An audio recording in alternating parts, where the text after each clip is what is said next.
But if you're depressed, you're living inside of your mind, you're obsessed with how you feel, you don't care about anything outside of yourself, and you're an exceptionally selfish person. That's all they're trying to do is convince you and teach you to be extremely selfish. Let me tell you something. Depression is not real.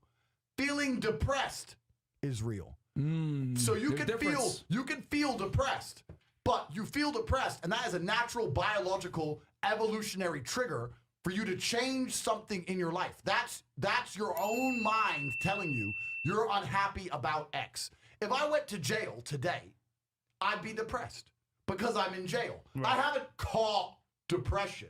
I don't have a disease. I'm just upset with my situation. Yep. I have people message me all the time. I'm fat and I can't get a girlfriend because I'm depressed. I'm like, no, pancake lover. You're depressed because you're fat and you can't get a girlfriend. Do you understand? Yeah. No matter what the worst thing that could possibly happen to me on earth, I will feel sad, but I will recover and I will not become depressed because I don't believe in depression. If you're in an old haunted house, right? You have two people in two haunted houses. One believes in ghosts and one doesn't. You hear some noise in the night. The wind blows, right? The man who believes in ghosts is like, oh no, a ghost.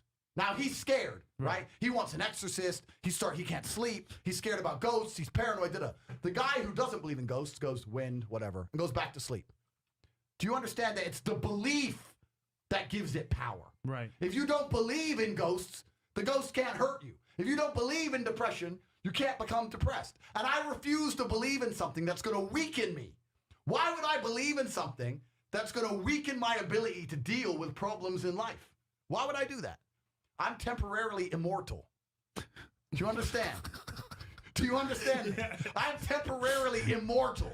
And I'm not going to waste my living years believing in things which take power from me. Because I'm not an idiot. Real men cry, and if women can cry, men can cry too. There's nothing wrong with it. And there absolutely is something wrong with it, and I'll explain to you why. Life as a man is far more difficult than life as a woman. And one of the key components of manhood always has been and always will be, we have the ability to control ourselves and not act emotionally. Females are more emotionally driven, more emotionally impulsive than a good man should be. Saying that I felt like crying so I cried, this makes me a real man, is as stupid as me saying, well, I felt like smashing his face in, so I smashed his face in. This makes me a real man. No. The hallmark of a real man is controlling himself, controlling his emotions, and acting appropriately regardless of how he feels. And throughout human history, this is exactly how men had to live their lives. Do you think that the teenagers storming the beaches of Normandy felt like crying? Of course they did. But they also knew that that wasn't the correct thing for them to do. They had a duty to commit to, they had an honor, and they did what they were supposed to do regardless of how they felt. That is the mark of a man. Weakness and absolute submission to your feelings are not the hallmarks of men. It's not the way society has ever been built. It's never been built off the backs of men who were crying their eyes out because they felt like crying.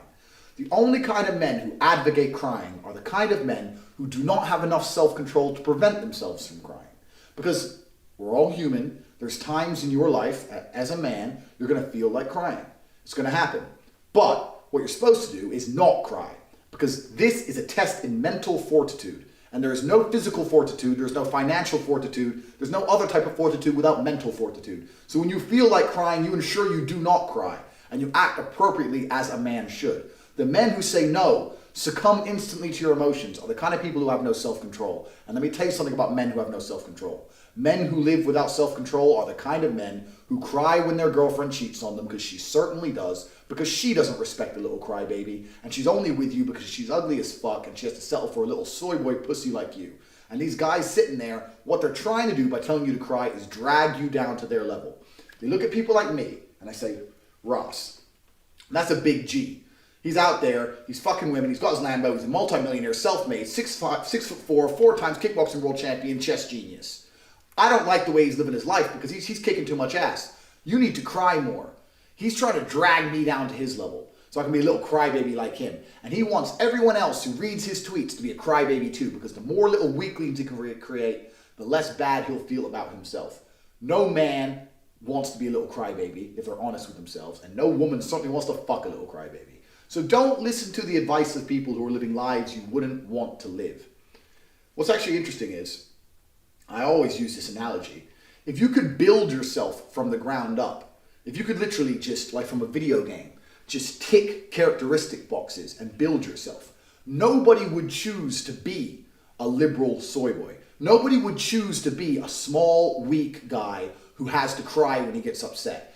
Everyone, when they get that application form from God saying build yourself for your next life, would tick tall, strong, smart, mentally tough, doesn't cry, gets pussy, rich. They tick all the things they tell me I'm bad, all the assets I have, everything that I am, they tell me is bad. But if they had the choice to have these things instantly, they would sign up. And the reason they don't have these things is because all of these things come with hard work. To be physically strong, you have to work out. That's difficult. To be financially independent, you have to be smart. That's difficult. So they don't have these things because they're hard for them to acquire, but if they're very easy for them to acquire, they'd have them all. Nobody wants to be a crybaby. The mark of being a real man is not being a crybaby. The mark of a real man is walking down the street, 5 guys with knives coming up to try and rape your girlfriend, and you look at them in the face and saying, fuck you. It's not crumbling into a ball, crying your eyes out and say, I have emotions too. That just makes you a bitch. Guys come to me and they go, well, how should I act? Like when I've got guys who I train, they go, how should I act? And I say, why are you acting? You're like, you have to act a certain way when a woman disrespects you. If a woman disrespects me, I haven't got to act shit because I'm pissed off for real. I'll never talk to her again for real. Like, there's no act. Like, when you talk to me like I'm a dickhead, fine, I'll never reply to you again. And then she'll lose her mind because she's never had a guy ignore her. You know, but to me, it's not an act. They're coming along. What do I do here? What do I do there? You need to become the kind of person who doesn't take disrespect from females. Why are you going to take disrespect from people? Why are you going to have a woman live in your house? And if someone breaks into the house, you have to go downstairs and face an attacker who could have a fucking machine gun. You have to go down there as a man to protect her. But when you ask her for a cup of coffee, she's going to give you attitude. And you're going to accept that shit. You're going to sit there and go, oh, well, you know, she's had a long day. I don't give a fuck how long your day is. I asked for coffee. I pay for this house. I'll risk my life to keep you alive. If you don't want to make me a cup of coffee, that's perfectly fine. Pack a fucking bag. Get out. I've had that exact situation happen to me, and girls go to me, you're fucking crazy. You're crazy. I'm like, bitch, get the fuck out. You're crazy. You're the most crazy. And they'll leave, and then they'll be texting me for fucking months. The crazy man. Then they want the crazy man back. Then they want the crazy back, yeah. I'll make the coffee. I'll make the coffee. I'm sorry. I just didn't like the way you said it. Your tone. Bitch, I talk to you in any tone I fucking want. It's my house. And that's not an act. It's not about being an act. It's just who I am as a person. I'm not a mean person. I'm a nice guy. But there's boundaries and limits, and I have my view of the world, and you comply to my view of the world, or you get replaced. Do you ever have to apologize, make amends to women for things you've done or said? No, because I will never apologize because I don't make mistakes. Everything I do is conscious. So even if I do something you don't like. How do you know that? How do you know that everything you do is conscious? Because I know exactly what I'm doing. How do you know that? Okay, give me an example. Okay, so when I say that, how can you know that? How can any of us know that we're perfectly conscious? There's no way I've done anything in a relationship and was like, oops, shouldn't have done that, ever. I fucked her. Yes, I fucked her. Yes, I did it. Yes, I knew I was going to do it. Yes, that was my intention. Yes, I did it. I'm sorry it's hurt your feelings, but I did it because I wanted to do it. So I'm not going to pretend I didn't want to do it. And I really do think that in relationships especially with women, because I get this all the time from men, because I have a whole bunch of guys who cannot believe, like me and my long-term girlfriends, and they see me posting all these other girls. They're like, surely your girl's sleeping with other men too. I'm like, no. Oh, but she sees you cheat. I'm like, so? But because there's a whole level of cowardice to lying about things. I think that's what annoys women the most. So I'll give an example. If I have a girlfriend and I go out on a night out and I fuck someone, and then she catches me or finds a text message, and I'm like, oh, I don't know who she is. Oh, no, it wasn't me. It was my friend. I lie, and then she catches me again, and she knows I definitely did it. Now I've just come across the pussy. But if she goes, what's this? Got drunk, fucked some girl, don't remember her name. I'm really sorry about it. If you want to leave, leave. But obviously I love you. She doesn't matter, so it's up to you.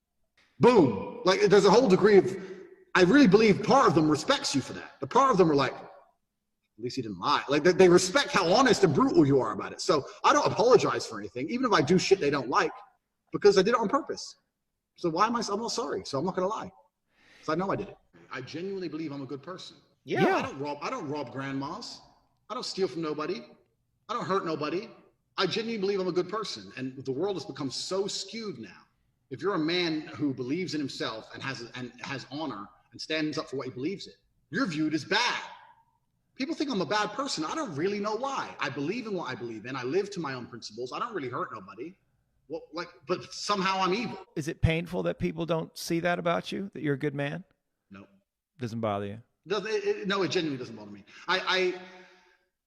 So a lot of people say they don't care what other people think, and that's a lie. Everyone cares what other people think, because if you didn't, you wouldn't brush your hair, you wouldn't wear clothes, nothing. Like, if you really didn't care what other people think, your whole life would be a fucking mess. So we all want to have some kind of social standing. And I've always wanted people to see me as successful and intelligent, and I have now reached a point where those two things are impossible to deny. Anything else you think about beyond those things, I don't care. Oh yeah, he's smart and he's rich, but as soon as you say but, I don't give a fuck. I've done my job. Most niceness is complete garbage anyway. It's fake. Most nice people are fake. If you show me a nice person, I see a snake. If I meet a person who's nice to everyone, oh hi, oh hi, oh hi, you know they're full of shit. They don't like everybody. Nobody likes everybody. So there's a degree of integrity and honesty that comes with me being dislikable. And that means the people who do like me at least sit there and go, you know what, Tate, like Trump, says what he means what he says. So I don't want to be viewed as nice, because that's a whole bunch of garbage anyway. So I don't give a fuck if you don't think I'm nice. I know I'm a good person. I know I don't go out of my way to harm anyone. I know I've got a good heart. I know I've done well for the people around me. I've never robbed, stolen, never done any of those things. So, yeah, and if that translates across, good, because it's true. So it should. Don't sit there and like go back to my book and go, what did I write about that? Exactly. It's who you are. Yeah, and that's the thing. It has to become who you are, because if it's not who you are, you can only fake for so long until someone calls your bluff and you get checked. If you fake that you don't give a shit and then she walks out the door and you actually give a shit, game's up. And it doesn't matter how good you are with women. I've had women who I've told to fuck off and they've never texted me again, and I've lost them. You got to be prepared to lose to win. Yep. Like I use chess a lot because I'm a chess player. Spinning plates. Yep. An analogy. I've had loads of guys come to me and they tell me their sob story by email, and they're like, "What should I do?" I'm like, "Leave her." Like, "Oh, but I love her." I was like, "In the situation you're in, the only chance you have of victory is it's like a queen sacrifice in chess. Maybe it'll all go wrong. Maybe it'll all go right. But if you don't do the queen sacrifice, you're going to sit there and it's going to be ground down and slowly pressured down and lose the game. You're going to lose the game and time's running out. So you better do something drastic now. She's talking to you like a dickhead, walk out the fucking door. Maybe you can shock her into compliance. But if you don't shock her into compliance, then it was always over. If you leaving is not enough to make her talk to you nicely, how long is she going to sit there until she sucks a new dick? Right. Like, are those few weeks really that much more important? Like, but people just ain't got the balls. They're not prepared to take the risk. I've lost loads of girls doing that shit. But the ones who stick around are absolutely and utterly compliant. And that's how you got to be. And this is another reason why I talk about how important it is to have numbers as a guy. Lots of guys are like, well, what if I just want one girlfriend? I was like, if you want one girlfriend, you better go fuck 20 chicks. And then you're going to end up with one good girlfriend. The world we live in now, like, I'm not saying you can't train any girl, but I'm saying some blueprints are better than others. So you need to go out there and you got to run the game a bit to find one that isn't a complete mess to begin with. Like, you're going to pick something. If you're going to fall in love with the first girl you bang, she might have a whole host of issues. Why are you dealing with that shit for? You know, like, you want to build a race car. You want to start with a Ferrari. You don't want to start with a fucking pedal bike. That's the point. So, also having the game and being able to have access to lots of females is ultra important, even if you have the goal of being the trad con, one man, one woman. Even if that's your goal, you still need to have access to a whole bunch of chicks, or you're not going to have a good selection. This is the world we live in now. So I've had guys email me and say, I don't want to be a player, Tate. I want to be a good man. I'm like, well, you better be a player first. You better be a player first. Otherwise, you're going to struggle. You're going to double down on the first chick you bang. Yeah. I'm joining the Marines in the USA. What do you think? I think you're a fool. You're a fool. You're going to go die for what? Biden? I'm trying to protect American freedom. Yeah, you're going to protect the freedom of those people in Nebraska by going over to Yemen and bombing some 13-year-old farmers. Great job. Stupid. You ain't protecting nothing but profits for companies that don't care about you, that'll force you to take injections which you don't even want. You're a fool to defend any of these globalist systems. You should only protect yourself and your boys. You should be in the war room. That's what you should be doing. Fighting for the war room. At least you get rich. I fought for myself, became a world champion, got some money. Why are you going to fight for America? You're not even getting any money. Get your leg blown off. Walk around one leg, Mr. Limpy. Saying, well, at least I served my country and I'm proud. And you're Mr. Limpy, G. For what? For Biden? He doesn't care about you. Don't be stupid. Don't be dumb. Limpathon. Limp your ass out of my chat.